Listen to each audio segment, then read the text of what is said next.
시청자 여러분, 안녕하십니까? 10월 19일 수요일 뉴스와이드 시작합니다. 러시아의 우크라이나 침공이라는 악재 속에 국내외 증시가 폭락하면서 경제 상황이 악화되고 있습니다. 여기에 미국이 계속해서 금리를 인상하고 나서면서 우리나라도 고금리와 고환율 그리고 고물가라는 삼고 압박에 시달리고 있습니다. 네, 오늘은 김대현 위민연구원 원장과 한국투자증권의 김성진 차장과 함께 국내외 증시 상황과 고금리 여파에 대해서 얘기 나눠보겠습니다. 안녕하십니까? 안녕하십니까? 안녕하세요. 먼저 우리 차장께 상당히 불안하다는 얘기를 계속 하잖아요. 네. 근데 도대체 어느 정도 불안한 상황일까요? 일단은 9월 30일 코스피 기준으로 먼저 설명을 드리면 9월 30일 기준 종가 기준으로 저희가 2,150포인트로 이제 마감을 했었습니다. 근데 이제 국내 증시 같은 경우가 이제 10월 들어서 외국인 매수세가 들어오면서 소폭 이제 상승을 좀 보여주는 모습을 보여주고 있고요.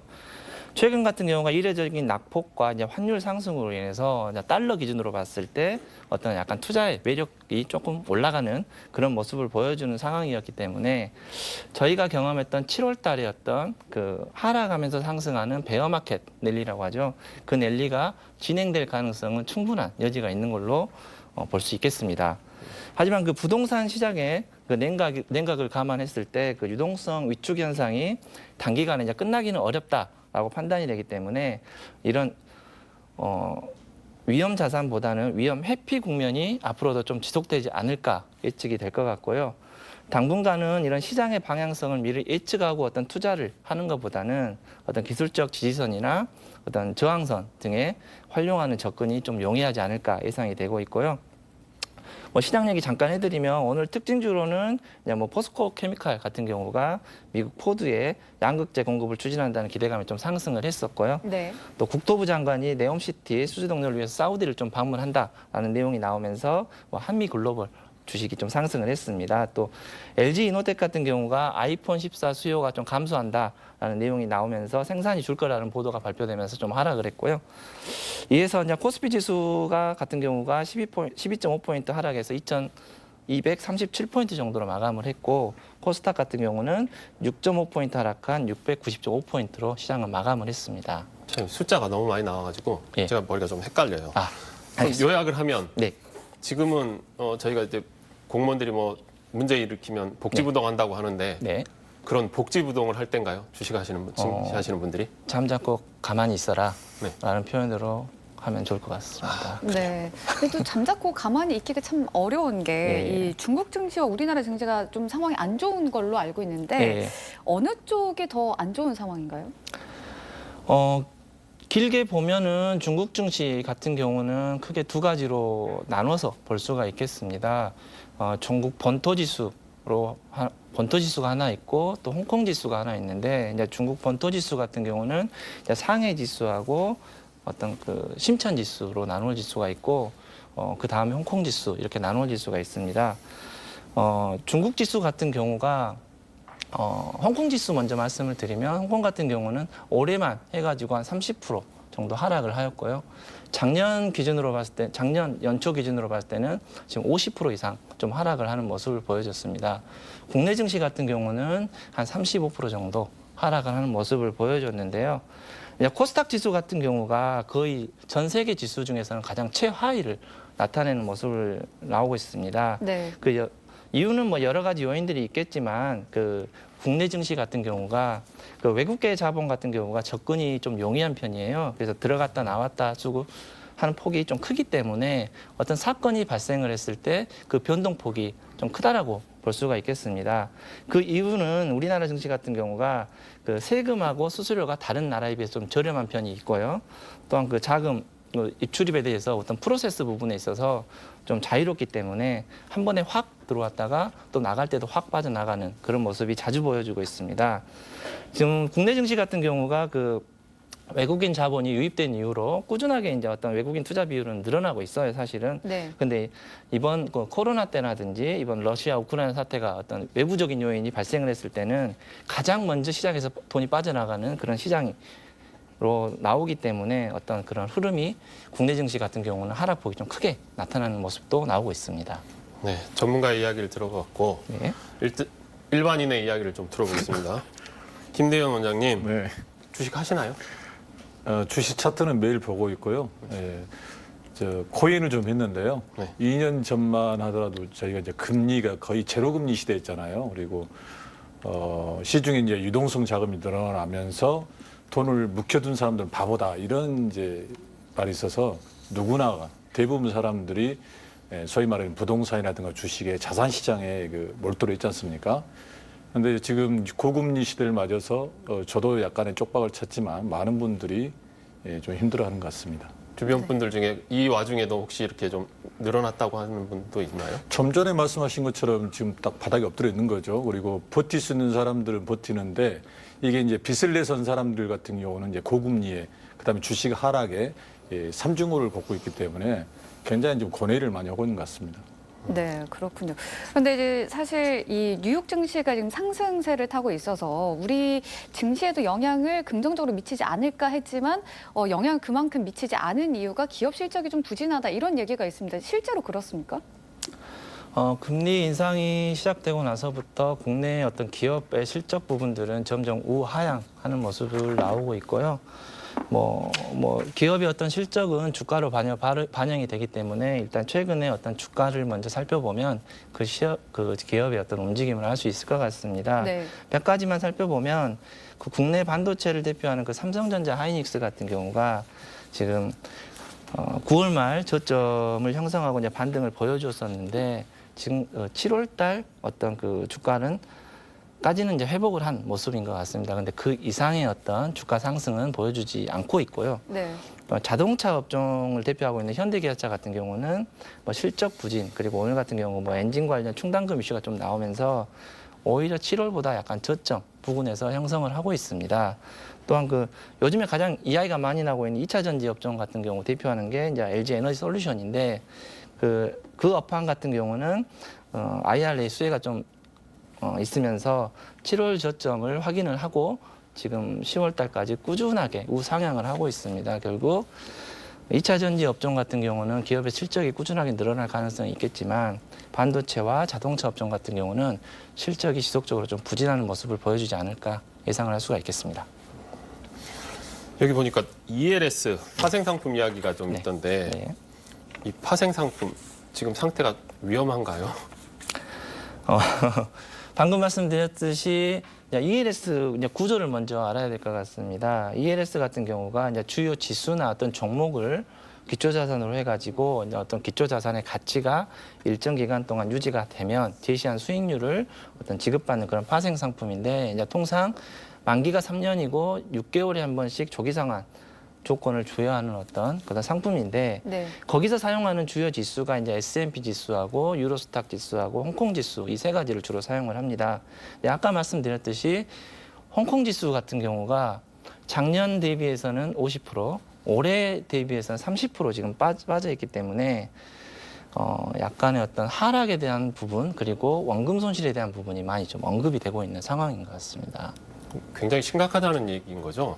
지금 상태로는. 그렇습니다. 네. 역시 여기도 복지부동인가요? 복지부동도 안 되나요, 여기는? 이 상품 같은 경우는 복지부동을 할 수 있는 건 특별하게 없고요. 일단은 모니터링을 꾸준하게 하는 방법밖에 없을 것 같습니다. 지금 상황에서는요. 네. 그럼 채권, 주식, 상품 여러 가지 중에 가장 위험성이 크다고 보는 건 어느 쪽이세요? 글쎄요, 어떤 리스크가 발생을 하지 않았을 때는 주식 같은 경우가 어떤 내 의지로 어떤 분위기를 형성을 할 수 있기 때문에 큰 부담은 없습니다. 가장 크다라고 제가 말씀드리고 있는데 네. 만약에 어떤 리스크가 시장에 발생을 한다라고 하면 제 생각인데 가장 큰 리스크는 채권 부분이 나올 것 같고 그 다음이 어떤 이런 상품들 그리고 주식이 오히려 가장 리스크가 적은 상품이지 않을까 그렇게 판단할 수 있을 것 같습니다. 그러면 뉴스에서 네. 채권 이야기가 나오기 시작하면 굉장히 조심해야 되는 상황이 나는 거죠? 주변에서 이제 소주를 마시는 분들이 좀 많지 않을까 포장마차가 부쩍부쩍 할 것 같습니다. 네. 이런 이제 불안성을 해소하기 위해서 이제 정부가 증시 안정 펀드라는 걸 투입할 수 있지 않습니까? 네. 이것에 대한 기대감이 상당히 높은 상황인데 네. 가능성 얼마나 보세요? 증시 안정 기금 펀드 같은 경우가 이제 뭔가를 먼저 좀 알아야 될 것 같습니다. 증시 안정 펀드 같은 경우가 이제 금융기관하고 그와 금융 유관기관에서 이제 출자를 해가지고 자금을 마련을 해가지고 일단 저희가 알고 있는 어떤 개별 종목에 투자하는 게 아니고 지수 관련 ETF나 인덱스 펀드에 이제 투자를 하기 때문에 어떤 그 전체적인 시장을 확 올린다 이거보다는 어떤 중소형보다는 대형주 위주의 어떤 주식의 어떤 효과가 더 발휘할 수 있을 것 같습니다. 지금 네. 집행되는 자금으로는 한 10조 7천억 정도 수준이 예상이 될 것 같고요. 이제 돌려서 얘기를 하다 보면은 한국 증시 같은 경우가 삼성전자가 차지하는 비중이 한 20% 되기 때문에 아마 그게 작동이 된다라고 하면 그 비율만큼 삼성전자 20%가 투입이 되는 어떤 그런 모습이 나오지 않을까 예상할 수 있겠습니다. 네, 이제 증시 이야기 여기까지 듣고요. 이제 그러면 결국 금리 이야기가 나올 것 같은데 증시 불안 원인은 다양하겠지만 금리 인상이 여파가 가장 큰 것 같습니다. 미국의 급격한 금리 인상에 따라 우리나라도 10년 만에 기준금리가 3%대에 올라섰습니다. 먼저 영상부터 함께 보시죠. 오늘 금융통화위원회는 한국은행 기준금리를 2.50%에서 3%로 50bp 인상하여 통화정책을 운영하기로 결정하였습니다. 물가 상승률이 5에서 6%대의 높은 수준을 상당 기간 지속할 것으로 전망되는 가운데 환율 상승으로 상반 리스크가 추가 증대된 점과 환율 상승 기대가 자본 유출 압력을 높이고 외환 시장의 쏠림 현상을 유발하는 등 금융 불안 요인으로 인해 일부 작용하고 있는 점을 고려해 볼 때 정책 대응의 강도를 높일 필요가 있다고 판단하여 기준금리를 50bp 인상하기로 결정하였습니다. 네, 금리가 앞으로 이제 계속 오를 상황으로 보여지는데 앞으로 금리 얼마나 더 오를 것으로 보십니까? 이번에 그 한은 총재가 인터뷰에서 발표하기를 어떤 정부와는 독립적으로 운영이 될 수는 있겠지만 미 연준과는 종속적으로 운영이 될 수밖에 없다라고 발표를 했습니다. 그런 의미에서 이번에 그 0.5% 금리 인상은 어떤 시장의 예상치를 좀 부합하는 수준이다라고 평가가 많이 나오고 있고요. 네. 이번 그 금리를 결정하는 과정에서 0.25% 상승에 대한 소수 의견도 있었던 건 사실입니다. 그래서 그 시장에서는 11월 금통위에서 0.5 금리 인상보다는 0.25 인상에 대한 시나리오가 좀 나오고 있기는 하는데 11월 그 미국 금리가 0.75% 인상을 한다라는 가정을 한다라고 하면 국내 증시 같은 경우는 0.5% 금리 인상을 실시할 수밖에 없다라는 모습인 것 같고요. 어떤 시장에서의 금리 인상 효과라는 게 어떤 그 금리를 올려야 되는 상황에서 올리는 것보다는 선제적으로 미리 금리를 올려놓고 시장을 바라봤을 때 그 효과가 더 높기 때문에 이번 같은 경우도 0.5% 인상 쪽으로 무게를 더 잡아야 되지 않겠냐 예상할 수 있겠습니다. 네, 그럼 원장님 이런 경제 상황의 변화에 따라서 정치적인 상황은 어떤 것들이 좀 변화하거나 영향을 받을까요? 일단 이제 우리가 이제 세계 경제를 예측할 때 미국 경제와 유럽 연합 그리고 중국 경제를 보거든요. 근데 지금 미국 같은 경우는 40년 전에 79년도, 80년도 당시에 금리를 14%까지 올린 걸로 알고 있거든요. 네. 그러니까 저는 계속 올릴 수 있다고 봐요. 이제 그럼으로 인해서 발생할 수 있는 건 뭐냐면 40년 전에는 그렇게 초금리를 올려서 물가를 잡았습니다. 그러나 그때 이제 중소기업이라든가 사회적 약자들이 파산을 하고 기업들이 무너졌거든요. 장점으로 이야기하는 건 뭐냐면 그렇게 함으로 인해서 부실 기업들이 정리된 면도 있지만 의외로 일반 서민들의 고통이 그만큼 컸다는 반증 아니겠습니까? 지금 우리나라 금리 인상도 역시 마찬가지로 사실 중소기업이라든가 은행을 통해서 공장을 돌리는 사람들 그리고 소위 말해서 그 영끌족들 빚내서 부동산을 구입한 자산 시장에 몰두한 사람들이 가장 큰 피해를 보지 않습니까?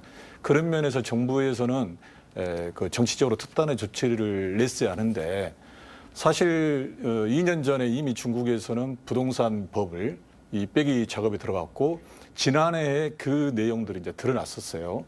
그리고 미국 같은 경우는 이제 올해 3월에 물가가 8%가 올라가면서 신호를 줬음에도 불구하고 윤석열 정부 들어서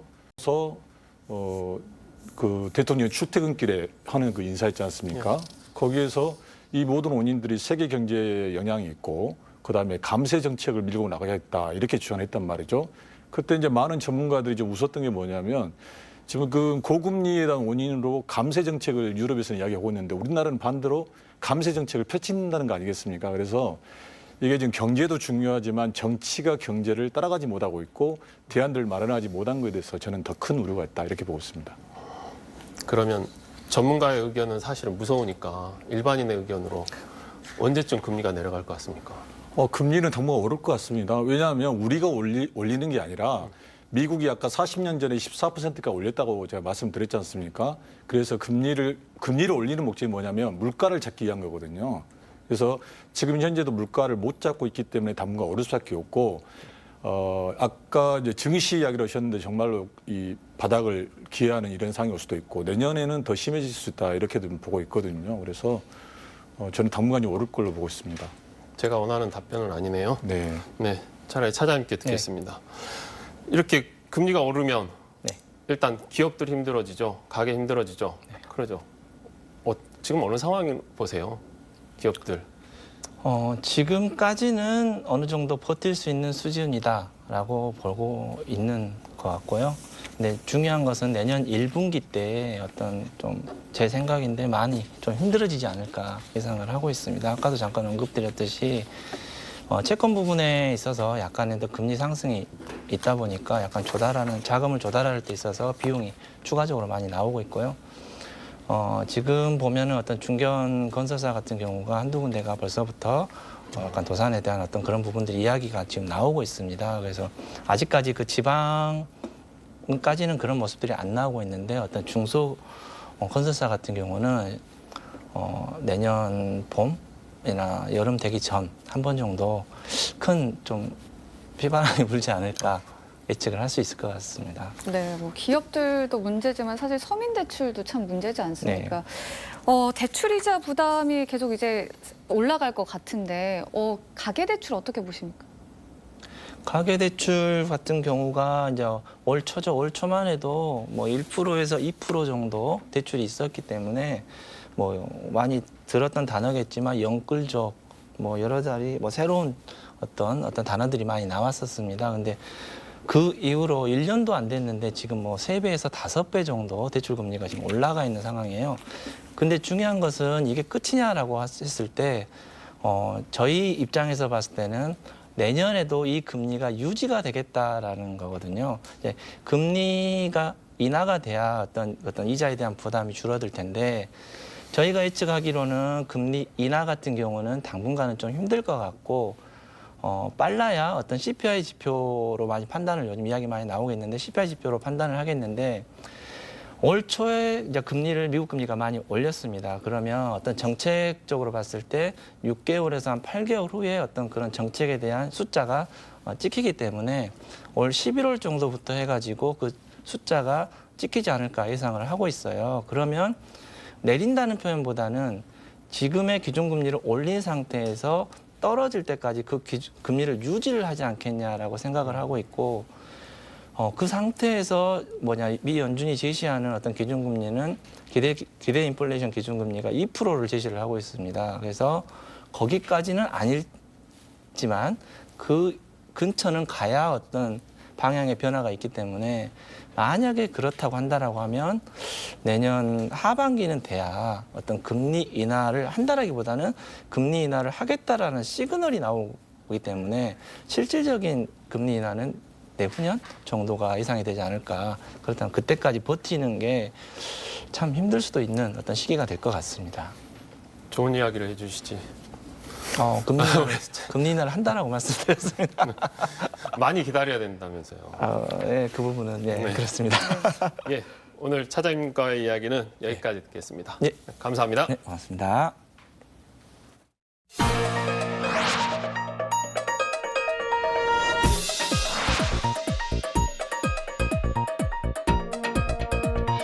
개통 지원과 미개통 사태에 대한 시민의 상실감은 광주 시정에 대한 불신으로 이어진다고 볼 수 있습니다. 아직은 현재는 총사업이 협상 중이고 2호선 3단계 사업에 대한 기재부 의견은 있으나 지금 변화되는 것은 아무것도 없다.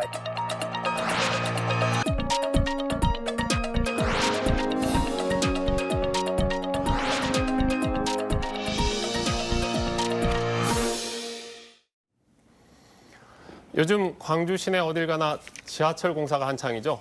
극심한 교통 불편으로 시민들은 이 공사가 언제쯤 끝날까 기다리고 있는데요. 하지만 공사 지연과 각종 소송 등으로 이게 쉽지 않아 보입니다. 특히 3단계 구간은 무산될 가능성까지 나오면서 논란이 커지고 있습니다. 네, 자세한 이야기를 우리 김나윤 광주시 산권위원장 모시고 함께 나눠보도록 하겠습니다. 어제 공사 현장 직접 다녀오셨다면서요? 네, 김나연입니다. 어제 백운 지하차도 공사 현장과 함께 백운 광장역에 있는 지하건설 4공구 구간을 저희가 산업건설위원회에서 다녀왔습니다. 네. 그 건설 현장을 가보고 느낀 거는 이게 주변의 교통 상황들이나 교통 체증의 심각성 이런 것들, 그다음에 주변 상가들의 피해 이런 문제들은 좀 문제가 있어 보이고요. 대신 그 지하철 공사 현장의 안전성 문제나 그다음에 도보로 이동하는 주민과 직접 대화를 나눠봤는데 주민들의 불편은 의외로 없는 편이었습니다. 반면에 이제 운전자들의 느끼는 체감, 불편함은 많은 것으로 이렇게 사료가 됩니다. 그래요. 저 근데 진짜 불편해요. 네, 저도 불편해요. 버스 타고 다니는데 너무 불편해요. 아, 버스 타시는군요. 네. 훌륭하십니다. 네. 그거 중요한 게 아니고. 네. 지금 근데 이렇게 계속 지연되면 공사도 지연되고 네. 어떻게 해야 됩니까? 답답한데 좀 빨리 좀 해줄 수 있는 방법. 현장 보고 나서 못 찾으셨어요? 아니요. 열심히는 하고 있습니다. 사실 여기서 우리가 정확하게 한번 짚어봐야 될 문제가 있는데 사실 지하철 공사 기간이라고 하죠. 이게 예비 타당성 표준 지침상 도로하고 철도 부분의 사업 공사 기간은 최소 5년에서 7년을 잡고 있습니다. 저희가 2015년, 13년이죠. 윤장현 시장의 이제 저심도 고가로 지하철 계획이 변경되면서 기본 계획을 그때 확정을 했거든요. 네. 그리고 중간에 멈춰 있다가 2018년도 이용섭 시장님께서 공론화 과정을 거쳐서 2019년 6월 승인을 받고 9월 달에 착공을 시작했는데 실질적으로 지금 공사 준공 기간 마감이 2025년이고 그다음에 1년간의 시운전을 통해서 2026년에 완전히 개통이 되는데 그렇다 그러면 실질적인 공사 기간은 6년에서 7년 사이로 예정된 거거든요. 그러면은 예비타당성 표준 지침상의 기간하고는 상관이 없는데 문제는 저희가 공론화 과정이나 이런 여러 가지 절차를 거치면서 착공 자체가 늦어진 부분이거든요. 그러니까 공사 기간은 예정대로 진행되어 있고 문제는 착공이 늦어짐으로 인해서 공사 기간이 뒤로 미뤄진 거죠. 정확하게 표현을 하면. 그렇기 때문에 사실은 시민들이 이 불편함을 느낄 수 있는 기간은 똑같습니다. 문제는. 근데 실제적으로 이제 언론 보도나 이런 부분에 대해서는 짚지 않고 공사 기간 자체만 우리가 처음에 예정됐던 그러니까 18년도 때 문제가 한 가지 더 지적을 하자 그러면 사실은 2018년도 이용섭 시장님께서 공론화 문제를 거론하면서 기본 계획에 반영되어 있던 날짜 착공 시점을 변경을 안 하셨어요. 네. 그러면서 이제 공론화 과정을 거쳤고 그러다 보니 시민들한테는 2023년 1단계가 완공되는 걸로 이렇게 보도가 됐죠. 인식이 되고. 근데 실질적으로 그 기간 변경을 제대로 고지하지 않은 부분에 문제가 있는 것 같습니다. 그러니까 공론화 과정에서 그게 약간 그것도 하나의 이슈가 되어 있었기 때문에 그 문제를 피해가기 위해서 살짝 편법을 쓰신 것 같다는 생각은 듭니다. 근데 사실 공사기간 자체가 그래서 예정대로 진행되고 있는 거지 공사기간 자체가 지연되지 않았다는 부분은 좀 한번 짚어보고 싶더라고요. 제 입장에서는. 알겠습니다. 네. 이제 공사 기간의 문제가 아니고 네. 지금 이제 어제도 백운광장 쪽 갔다 오셨다 그랬잖아요. 네. 김대원 원장님, 사실은 저희가 보는 문제는 3단계 구간이에요. 이거를 지금 지금 3단계 구간이 이제 백운광장에서 진월동 효촌역까지거든요.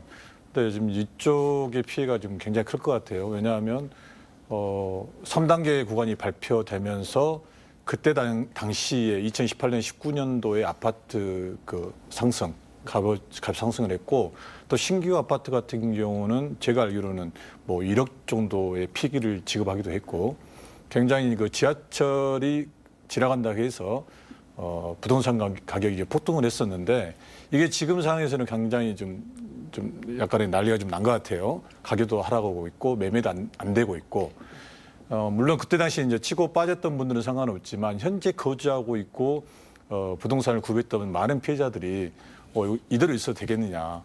사실 이건 방금 말씀하신 것처럼 우리 김나윤 위원장님이 2013년도에 처음 이걸 그 시행 계획을 발표했지 않습니까? 그리고 5년 뒤에 이용섭 시장이 그 시작을 했어요. 공론화 과정 거쳐서. 근데 그때 당시에 물가 상승률을 반영 않고 그 다음에 인건비라든가 자재값에 대한 이 계상들을 하지 않는 상태에서 지금 갑자기 이게 터진 거잖아요. 네. 그러니까 윤장희 시장님 때는 2013년도, 그리고 2018년도에는 또 이용섭 시장님도 이걸 그대로 기본계획 구상을 받아들이고 갔거든요. 그때 한 번쯤 스탑을 해서 다시 그 기본계획을 설정을 했어야 하는데, 그러니까 예를 들어서 지금 누구죠? 그 강기정 시장이 인수위 때 어떻게 이야기를 했습니까? 그 기간이 연장될 수밖에 없는 사항을 이용섭 시장이 시시해서 뭐 시민들 기만했다 이렇게 지금 나왔지 않습니까? 근데 네. 작년에 이미 그 시의회에 보고를 했고 다 이거 알려진 사실 아닌가요? 네. 그거 한번 이야기해 주세요. 이게 그렇죠. 그 이용섭 시장이 시시한 건 아니죠? 시시했다기보다는 사실은 공론화 과정에서 네. 기본 계획을 저희가 2013년도 저심도로 아까 받았다고 말씀드렸지 않습니까? 근데 이제 2018년도에 그 저심도 공법뿐만 아니라 이제 그때 다시 이 일정 부분을 수정을 해서 사실은 백운광장 쪽에 어제 다녀왔는데 이제 푸른길과 관련된 시민단체들의 어떤 요구도 있었고 그런 부분들을 다시 변경을 해서 2018년도에 다시 받아서 지금 공사를 기본계획 승인을 받아서 다시 하는 거거든요, 사실은. 그리고 이제 물가 상승 반영률을 해가지고 애초에 2010년도쯤에는 정확한 이건 날짜 기간은 아니고요.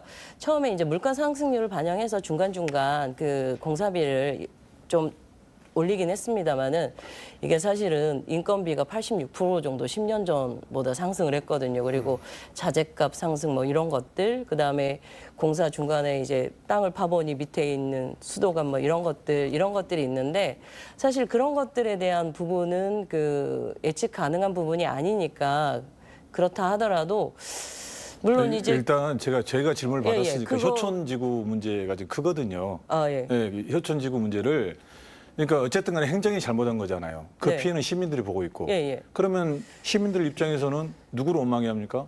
행정소송이라도 하잖아요. 그렇죠. 그러니까 기본적으로 피를 주고 돌았던 사람들은 1억 이상의 손해를 봤을 거고 네. 지하철이 들어선다고 행정이 약속을 했기 때문에 부동산 가격이 폭등했지 않습니까? 예. 근데 그거 행정이 불투명하다고 하고 안 할지 모른다는 소문이 돌면서 부동산 가격이 하락하고 있고 매매도 이루어지지 않고 있거든요. 네. 그 책임을 이야기하는 거예요. 아니, 아. 근데 여기는 네. 행정이 아니고 의회인데. 그죠. 저는 의회입니다. 아, 현재. 그러니까- 예, 예. 근데 이제 예. 그 부분에 대한 것도 사실은 그 이번에 임일환 의원님께서 시정 질의로 지하철 2호선 관련해서 여러 가지 질문을 주셨는데 그 중에 한 꼭지로 그게 들어가 있긴 합니다. 그리고 사실 그 지금 민선 8기 강기정 시장 인수위원회에서는 이 3단계 그러니까 백운광장에서 효천역까지의 구간에 대해서 굉장히 개통 자체가 불투명하게 의견을 밝힌 바가 있습니다만은 이번 시정 질문을 통해서 우리 강기정 시장께서는 지금 3단계 구간의 설계비가 5억 정도 남아 있는 상황이거든요. 최저 설계비를 남겨둔 상태입니다. 그래서 이 설계비를 남겨둔 의미가 자기는 이 불씨를 남겨둔 거다. 그러니까 이 불씨를 가지고 우리는 2호선 단계를 일단 마무리하고 기재부와 더 합의를 한 후에 그 방법을 찾겠다라는 의지를 보여주신 거거든요. 이거는 물론 행정이라는 거는 계속성이 있기 때문에 앞에 시장이 이용섭 시장이든 그다음에 8기가 강기정 시장이든 행정은 계속 꾸준히 이어져야 되고 이 행정에서 받는 국민들의 신뢰는 보호를 받아야 됩니다. 그렇기 때문에 이 부분에 대해서도 아마 강기장 시장이 지속적으로 의지를 가지고 추진할 거라고 저희는 생각을 하고 의회에서도 그 부분에 대해서 지속적으로 관심을 가지고 의회와 시청과 소통을 하고 있습니다. 네. 네. 위원장께서 네. 그 불씨가 절대 꺼지지 않도록 꼭 지키고 계시기를 바라겠습니다. 네, 노력하겠습니다. 네, 이어서 시청자가 주목한 뉴스 탑10 함께 살펴보겠습니다.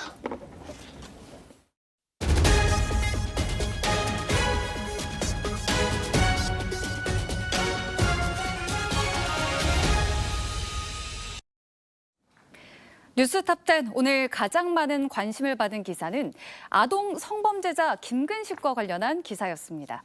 김근식은 출소를 하루 앞두고 다른 성범죄 혐의로 재구속이 됐죠. 그런데 과거 성추행을 당했다는 피해자가 추가로 나타났습니다. 이 피해자는 어린 시절에 김근식으로 추정되는 사람으로부터 이 성추행을 당했다고 주장을 했는데요. 경찰은 공소시효가 이미 만료돼 처벌은 어려울 것으로 보고 있습니다. 한편 김근식은 이번 재구속이 부당하다며 법원에 구속 적부심을 청구했습니다. 그런가 하면 카카오 먹통 사태에 대한 관심이 계속되고 있습니다. 남궁훈 홍은태 카카오 대표가 오늘 대국민 사과를 발표했습니다. 이 남궁훈 대표는 이번 사태의 책임을 지고 대표직에서 사임하겠다고 밝혔는데요. 카카오 측은 자체 데이터 센터 등 인프라 투자 확대와 셧다운에도 원활한 서비스가 가능하도록 하겠다고 약속했습니다.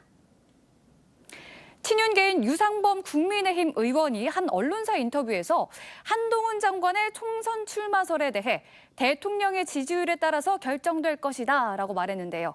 대통령 지지율이 40% 이상으로 나오고 정부 운영이 자리를 잡는다면 총선 출마 가능성이 높다는 의견입니다. 한 장관은 지난 6일 법무부 국정감사에서 출마 계획은 없다고 했지만 많은 관심을 받고 있는 것은 사실인 것 같네요. 지금까지 뉴스탑10이었습니다. 네, 결국 카카오 먹통 사태 관련해서 대국민 사과를 했습니다. 사실 빨리 했어야죠. 그럼 욕이라도 덜 먹었을 텐데 욕 다 먹을 거 먹고 이제 와서 대국민 사과했습니다. 대국민 사과 영상부터 보시죠.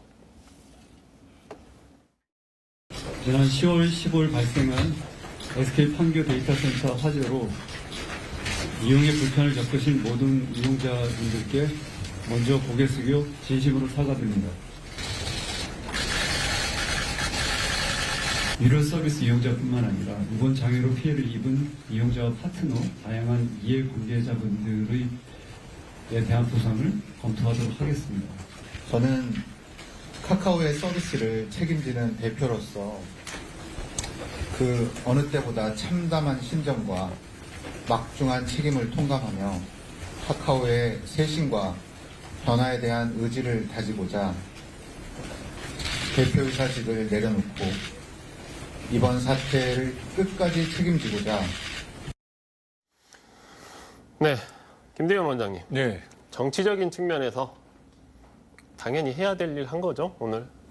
그렇죠. 이제 카카오가 갖고 있는 게 국민들도 알고 정치권도 알고 모든 사람이 알게 됐던 게 뭐였냐면 카카오가 무너지니까 마치 전쟁이 일어난 것처럼 모든 게 산업 전반에 영향을 미치구나. 이걸 알았지 않습니까? 왜냐하면 이게 이제 단순한 메시지에서 출발해서 외식 산업, 교통까지 모든 걸 차지하고 있는데 중요한 거는 뭐냐면 독점 구조를 어떻게 할 것인가에 대한 그 여론이 형성됐다는 거예요. 그리고 윤석열 대통령까지도 그 이야기를 했고 그래서 아마 오늘 대국민 사과가 나오지 않았나 이런 생각이 들고 이렇게 중요한 사항임에도 불구하고 서버를 다운이 됐을 때 보조 장치를 마련하지 않았던 것에 대해서는 정말로 지탄을 받아야 한다는 거는 맞는 것 같아요. 근데 방금 말씀드린 것처럼 카카오가 갖고 있는 영향력을 우리는 알게 됐고 여기를 어떻게 견제하고 대처할 것인가를 이제는 만들어내야 하지 않나 이런 생각이 듭니다.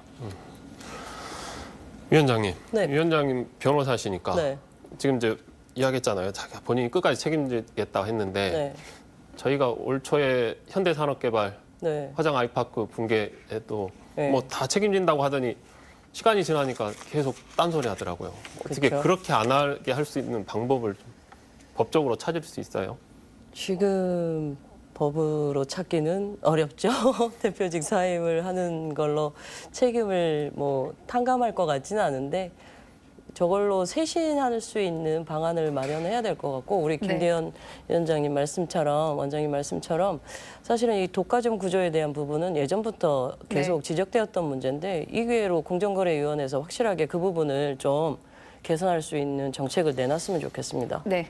네, 오늘 두 분 이야기 여기까지 듣겠습니다. 두 분 모두 고생하셨습니다. 감사합니다. 감사합니다.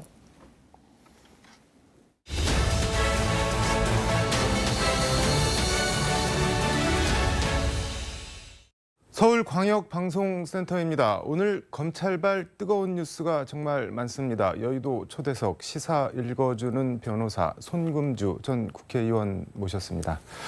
변호사님 어서 오십시오. 네, 안녕하십니까. 오랜만에 뵙는 거 그러네요. 같습니다. 반갑습니다. 일단 탈북 어민 강제 북송 사건 수사 중인 검찰이 이게 서울중앙지검 공공수사 3부인데 이준범 부장검사 여기서 노영민 전 문재인 대통령 비서실장을 오늘 뭐 소환 조사했다고 하는데 탈북 어민 강제 북송 사건 일단 어떤 건지 간략하게 다시 좀 볼까요? 이 사건이 2019년 11월에 있었던 사건인데 그 당시에 이제 그 북한에서 동료 선원들 16명을 살해하고 넘어왔다 이렇게 이제 추정을 되는 거죠. 추정되는 그 북한 어민 2명이 그 남한으로 넘어온 사건이 있었습니다. 근데 넘어온 경위가 약간 자연스럽게 넘어온 것이 아니고 결국 해군에 납부되는 형식으로 넘어와서 그 이후 이제 뭐 국정원이나 우리 정부에서 조사를 하고 5일 만에 다시 강제로 북송해버린 사건입니다. 그렇게 북송을 했는데 그래서 이게 무슨 혐의를 받는 건가요? 노 전 실장은? 그러니까 노 전 실장이 그 당시 대책회의를 주재했는데 그 당시에 그 탈북 어민에 대한 어떤 프로세스를 밟지 않고 그러니까 북한과의 관계 등을 고려해서 이제 강제로 그 북한에 보내버렸다는 부분이죠. 그래서 뭐 직권남용 뭐 그런 이 것들이. 부분과 관련해서는 직권남용도 문제될 수 있고 그 당시 그 관련 재반 증거들, 정황 자료들에 대해서 그 어떻게 평가했느냐의 문제도 있지만 어떻게 정보가 그러니까 선별적으로 취해졌는지에 대해서 아마 검찰이 보는 것 같습니다. 이게 보통 그 이른바 합동신문이라고 하잖아요. 북한에서 뭐 누가 넘어오면 한 2달 정도. 네, 그렇죠. 닷새 만에 넘긴 게 좀 이례적이긴 한데 그렇다고 하더라도 뭐 정치적, 정무적 판단에 따라서 뭐 살인범이 확실한 것 같으니까 넘겨줬다. 좀 이렇게 주장을 하는 거잖아요. 네, 그렇죠. 전 실장 측에서는. 근데 그게 어떻게 범죄가 되는 건가요? 그러니까 뭐 이 부분에 대해서 구체적으로 어떤 의사결정, 정책 방향을 정하고 그 정책 방향을 밀어붙이기 위해서 뭐 불법적인 일을 했다고 하면 문제가 될 수 있지만 그런 것들이 없는 과정에서 그런 의사결정만으로 그러니까 보통 2-3달 조사해야 될 거를 왜 정무적 판단을 통해서 5일 만에 아 이거는 북한에서 그 살해 혐의를 받고 있는 그 어민들이기 때문에 한국에 체류시킬 수 없다. 그래서 북한을 넘겨야 된다. 이런 의사결정을 하는 과정에 대해서 문제를 삼는다고 하면 지나치게 사법권이 그 통치 작용에 개입하는 것이 아닌가 이런 생각을 해봅니다. 네. 서해 공무원 피살 사건 이것도 이제 검찰이 수사하고 있는데 이거는 중앙지검 공공수사 1부 이희동 부장인데 서욱 전 국방부 장관이랑 김홍희 전 해경청장 어제 영장을 청구했습니다. 이 두 사람 또 무슨 혐의인가요?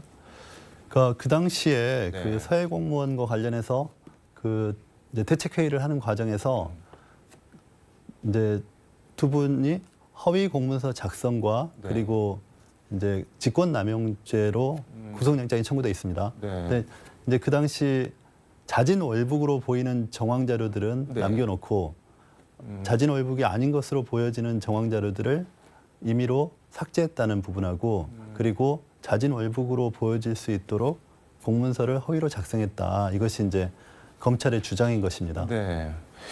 이게 근데 어제 영장을 청구했는데 어제 국회 법사위 서울중앙지검 국감이 있는 날이었는데 국감을 하고 있는데 영장 청구하면 이거 뭐 논란 공방이 벌어질 게 뻔한데 왜 어제를 영장을 청구했을까요?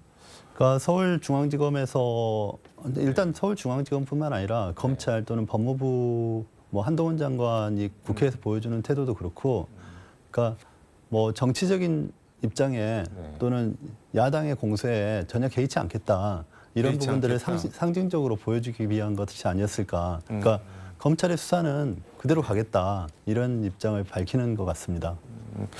이게 저는 개인적으로 뭐 조국 전 장관 법무부 장관 인사청문회 때 그날 밤에 부인 정경심 그렇죠. 교수 기소를 했는데 문정권 초창기에 적폐청산이라는 이제 굉장히 큰 화두가 있었지 않습니까? 네. 그래서 박근혜 탄핵 정권에 대한 그 전방위적인 수사를 하고 또 처벌을 했는데 그 당시 주역을 담당했던 분들이 윤석열 현재 대통령과 또 네. 검찰에 지금 이끌어가는 수뇌부들입니다. 그래서 그분들이 이제 문정권에 대해서도 마찬가지로 지금 조사를 하고 전방위적으로 수사를 하고 있거든요. 네. 네, 그런 부분들이 아마 그래서 비슷한 패턴들이 반복되지 않을까 이렇게 생각됩니다. 이게 결국 향하는 곳, 뭐 이른바 윗선, 뭐 문재인 전 대통령 조사 시도까지 갈 거라고 예상을 하시나요? 어떻게 보시나요?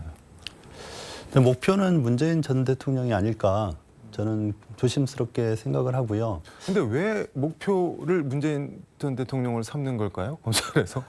이게 저도 좀 그 부분은 예. 그러니까 과거 정권에 대해서 굳이 이렇게 그러니까 그 개인적인 비리 문제라고 하면 뭐 누가 뭐라고 하겠습니까? 그런데 정치적인 선택의 문제, 정책적인 판단의 문제에 대해서 자꾸 사법권이 개입하고 네. 거기에 직권남용이라는 법리를 통해서 이 검찰권을 가동시키는 것은 적절하지 않은 것 같습니다. 저는 그리고 그 정점을 대통령으로 삼아버리면 대통령이 관여하지 않는 국가의 중요한 통치작용이라는 게 없지 않습니까? 네. 그런 부분에 그 재량의 여지라든가 통치작용에 있어서의 그런 판단에 그런 그 공간들을 남겨놔야 되는데 네. 모든 것을 법의 잣대로 판단하고 조금이라도 절차상 미비가 있으면 사법에 또 검찰권 행사의 대상으로 보고 있어서 사실은 좀 우려되는 부분입니다. 그렇게 해서 검찰이 얻을 수 있는 게 뭐가 있나요?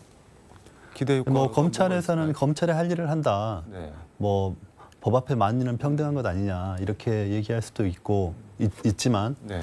그래도 이제 지금의 검찰의 수사가 그러면은 전혀 정치적이지 않은 것이냐 이렇게 본다면 국민 누구도 이게 정치적이지 않다고 생각하는 분은 없을 겁니다. 네. 결국은 검찰의 수사가 결국 과거와 마찬가지로 네. 정치 권력을 향한 정치 권력을 위한 도구의 역할을 하는 측면이 있지 않냐. 그래서 좀 아쉬운 부분이고 계속해서 검찰 수사로 전국을 이끌어가는 것은 좀 지나치다고 생각합니다.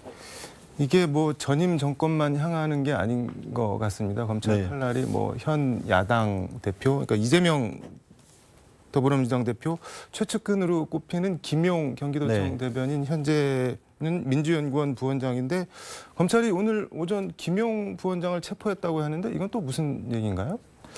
그 김용 부원장이 사실은 네, 그 당시에 성남 대변인도 하고 네. 또 뭐 이재명 대표의 뭐 측근 중에 한 명이시겠죠. 네. 그래서 이제 여러 가지 업무들을 담당했을 텐데 어쨌든 검찰 발로 들어오는 얘기는 네. 이제 유동규 현재 이제 구속돼 있는 네. 유동규 측에서 김용 부원장에게 이제 활동비를 지급한 것이 아니냐 이렇게 보는 것 같습니다. 이제 그 돈의 성격을 네. 어떻게 규정할 것인지 조사가 들어간 것이 아닌가 싶은데요. 일단 이거는 뭐 어쨌든 김용 본인의 진술을 들어봐야 사실관계를 확인할 수 있거든요. 그래서 좀 지켜봐야 되지 않나 생각됩니다. 지금 뭐 그야말로 전방위적으로 검찰이 수사를 하고 있는데 이재명 대표 선거법 위반 혐의 이건 어제 이제 1회 공판 준비 기일 잡히면서 재판이 이제 본격적으로 시작이 됐는데 고 김문기 전 성남도시개발공사 개발 1차장을 뭐 시장 재직 때는 하위 직원이어서 잘 몰랐다라고 말한 게 이제 선거법의 허위사실 공표냐 아니냐 이게 쟁점이 될 것 같은데 이건 뭐 앞으로 어떻게 전망하시나요? 재판 이게 그러니까 선거법 네. 사건은 사실 1년 안에 그 3심까지 끝나야 되는 사건이거든요. 그래서 이제 요 사건에 대한 쟁점 여부가 굉장히 중요한 부분인데, 그러니까 팩트에 대한 문제가 하나 있고, 네. 그러니까 알았느냐 몰랐느냐에 대한 부분이 있고, 이 팩트에 대한 진술이 네. 선거에 영향을 미칠 만큼 중요한 것이냐, 그러니까 의도적으로 이런 진술을 했느냐, 또 이 진술 때문에 네.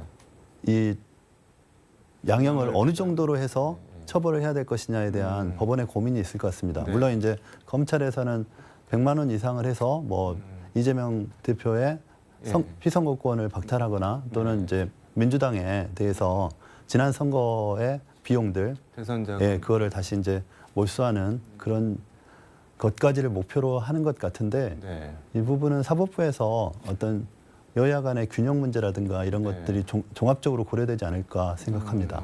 물론 이제 뭐 알았는데 몰랐다고 했으니까 뭐 처벌을 받아라 할 수도 있지만 네. 그 처벌의 정도를 이렇게까지 과도하게 해야 되느냐 이런 측면의 종합적인 검토를 할 걸로 생각합니다. 지금 이재명 대표 같은 경우는 어제 본인 SNS에 성남 FC 검찰 수사 관련해서 조작 수사 대비해야 된다 네. 뭐 이런 취지의 표현을 했습니다. 이게 뭐 검찰이 뭐 강압 수사나 별건 수사, 뭐 먼지떨이 수사 그런 거는 하고 있다고 하더라도 조작 수사 뭐 이 정도까지일까요, 우리 검찰이? 아마 이제 이재명 대표 입장에서 뭐 수년간 조사를 성남 FC 건은 수년간 조사를 해왔는데 그 과정에서 일관되게 진술돼 온 것들이 정권이 바뀌니까 진술이 바뀌었다. 그럼 이거는 뭐냐 네. 이런 취지에서 아마 조작 수사라는 말씀을 하신 것 같은데 네. 이것도 이제 수사 결과를 좀 더 지켜봐야 되지 않을까 싶습니다. 알겠습니다. 지금 뭐 이 대표가 이 건만 재판 수사 있는 게 아니라 쌍방울 뭐 등등해서 여러 건이 있는데 어쨌든 사법 리스크가 현실화되고 있는 거 아니냐 이런 지적과 우려가 있는데 어떻게 보시나요? 이재명 대표의 입장에서 네. 이 현재 이 이제 난국이고 또 정권 차원에서의 또 검찰 차원에서의 다방면의 압박이 있는 것인데 이 부분을 잘 견뎌내고 또 자기가 책임질 일은 책임지면서 그 국민들한테 다가선다면 네. 또 위기이자 기회가 되지 않을까 생각합니다. 비판인가요? 덕담인가요? 아니, 덕담입니다. 사실 네. 이 부분은 뭐 이재명 대표 입장에서는 네. 털고 가면서 그 본인이 5년 후에 대선을 바라보고 하는 분이기 때문에 본인의 입장에선 이 현재의 상황을 기회로서 활용하는 그런 노력이 필요하다 생각합니다. 털고 가는 과정이 너무 좀 지난한 거 아닌가요? 뭐 보니까는 이재명 대표 관련해서 지금까지 224차례 압수수색을 받았다고 민주당에서는 그렇죠. 그러던데. 좀 너무 검찰에서 지나치게 그 표적 수사를 하고 있다. 이렇게 표적 수사를 하고 있는 건데, 근데 어쨌든 그 과정이 이재명 대표의 정치력이나 그런 국민들의 그런 지지를 받는 데 있어서 꼭 나쁜 것은 아니다. 그거를 어떻게 헤쳐나가는가가 또 지도자로서 네. 자신의 지도력 또 뭐 진정성이나 이런 것들을 보여주는 기회가 된다 생각합니다. 이 대표에게 하나만 더 해보겠습니다. 네. 대선 패배 뒤에 뭐 2억 3천여만 원어치 뭐 방산 주식, 뭐 선박 관련 회사인 것 같은데 이거 구입을 한 게 뭐 논란이 된 것 같은데 전재수 의원이 뭐 지지했던 숱하게 많은 사람들이 뉴스도 못 보고 말하자면 이게 널브러져 있는데 혼자 정신 차리고 주식 거래를 한 거냐 좀 실망스럽다 이렇게 비판을 했는데 비판에 동의를 하시나요? 아니면 이 부분은 이재명 대표가 성찰할 부분입니다. 네. 네, 이 부분에 대해서는 뭐라고 말할 수 있겠습니까? 네. 근데 어쨌든 대선 패배하고 그 주식을 사고 그다음에 국회에 입성을 해서 국방이 지원하고 이거는 뭐 까마귀 날자 배 떨어진다고 뭐 굳이 그렇게 오해를 받을 일을 하셔야 됐냐. 근데 그거를 좀 네. 국방위에 들어가는 문제하고 이 주식의 가치를 올리는 문제하고 좀 연동을 시키려고 하는 경향이 있는데 제가 생각했을 때 이재명 대표가 국방위에 가는 게 지금 이 방산 주식의 가치를 올릴 수 있을까요? 저는 전혀 그렇지 않다고 생각하고. 쭉 말씀을 해주셨는데 오늘 검찰에 한 말씀 뭐 마무리 말씀 부탁드리겠습니다. 네, 검찰에서 좀 사실은 검찰이 정치의 한복판에 있는 모습은 좋지 않습니다. 법원에서 이제 검찰의 수사에 대해서 어떻게 바라볼지 좀 지켜봐야 되는데 검찰이 자꾸 그 정치의 장으로 넘어오고 그러면서도 정치적인 비판들에 대해서는 정치권의 목소리라고 치부해버리고 마이웨이를 가겠다.